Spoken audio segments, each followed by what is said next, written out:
தமிழக அரசியலில் புதிய பிளேயராக விஜய் வந்திருக்கிறார், அதை எப்படி பார்க்கிறீர்கள்? அதெல்லாம் நம்ம போக போக தான் பார்க்கணும். அவருடைய நடவடிக்கைகள், அவருடைய நிலைப்பாடு, அது எல்லாமே அவரோட ஒவ்வொரு அறிக்கையாக இருக்கட்டும், அவரோட ஒவ்வொரு செயலையும் நமக்கு தெரிய வருது. இன்னும் டைம் இருக்கு, பார்க்கலாம். கழக பொதுச் செயலாளருடைய எழுச்சி பயணம் 3 நாளாக தொடர்ந்து நடந்திருக்கு. தமிழகத்துல மக்களோட இது எப்படி? என்னுடைய அபிப்பிராயம் மட்டும் இல்லைங்க, இது உண்மை. அதாவது அண்ணன் எடப்பாடியார் அவர்களின் எழுச்சி பயணம் அப்படிங்கிறது 3 நாள் தொடர்ந்து அப்படிங்கிறது நீங்க சொல்றீங்க. ஆனா உண்மையை பாத்தீங்கன்னா அதுக்கு முன்னாடியே ஆரம்பிச்சாச்சு.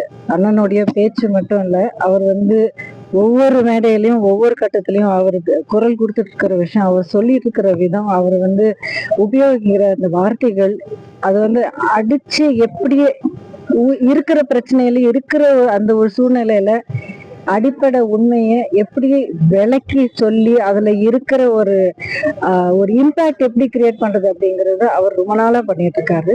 அது எல்லாமே மக்களுக்கு ரொம்ப நெருங்கி, அவங்க இருக்கிற இடத்துக்கு ஒவ்வொரு ஊரா போய் அவங்கள நெருங்கி பேசி அவங்களுக்கு தெரியப்படுத்தக்கூடிய ஒரு வாய்ப்பு.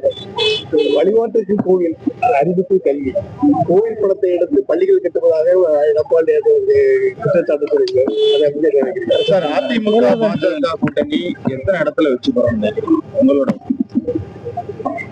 அத்தனை இடங்களில்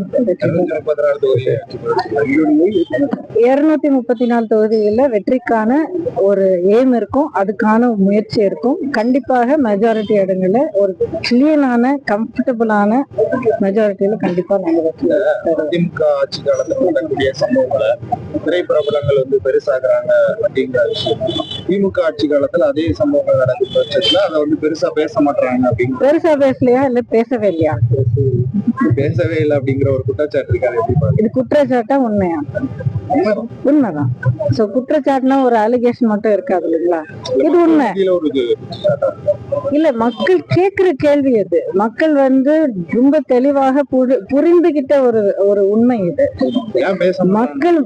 மக்கள் மனசுல இது நல்ல ஆழமா பதிஞ்சிச்சு.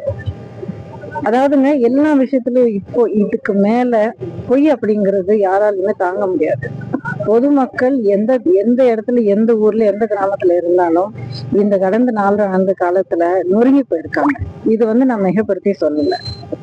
விலைவாசி முதற்கொண்டு, பாதுகாப்பு முதற்கொண்டு, லா அண்ட் ஆர்டர் சிச்சுவேஷன் முதற்கொண்டு, ஒரு வீடு வசதி, ஒரு வேலை வாய்ப்பு வசதி, ஒரு பாதுகாப்பு, எந்த விதமான ஒரு பாதுகாப்பும் இல்லாம இன்னைக்கு மக்கள் அந்த இதில் வாழ்ந்துட்டு இருக்காங்க. இது நான் மிகப்படுத்தி சொல்லல, இது உண்மை. இப்படி இருக்கிற நிலைமையில மக்களை பாதுகாக்க வேண்டிய கடமை அரசியல் தலைவர், அதுவும் முதலமைச்சராக வெற்றிகரமாக தமிழ்நாட்டு மக்களுக்கு 4 ஆண்டு காலம் இவ்வளவு அருமையான ஒரு ஆட்சி பாதுகாப்பு கொடுத்த அண்ணன் எடப்பாடியார் அவர்களை கண்டிப்பா முடியும். உங்கள் அரசியல் பயணம் பாஜகவில் தொடங்கியது, அதிமுகவை தொடர்கிறது. அதை பற்றி என்ன நினைக்கிறேன்? எதற்காக அப்படிங்கிறது நான் எதுவுமே மறைமுகமா நான் பண்ணல. ஒவ்வொரு ஸ்டெப்பும் நான் எடுக்கும் போது நான் வெளிப்படையா மக்கள் எல்லார்கிட்டையும் நான் பகிர்ந்துகிட்டு தான் நான் பண்ணிட்டு இருக்கேன்.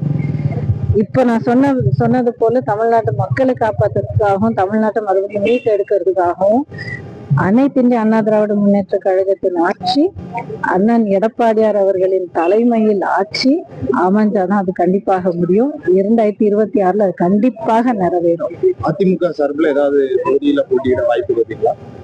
அதை பத்தி நான் இப்ப யோசிக்கல. ஏன்னா எனக்கு வெற்றி தான் வேணும்.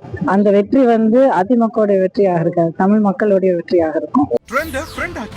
தந்தி டிவியின் சப்ஸ்கிரைபர்ஸ் அண்ட் ஃபாலோவர்ஸ் குடும்பத்துல நீங்களும் இணையுங்க.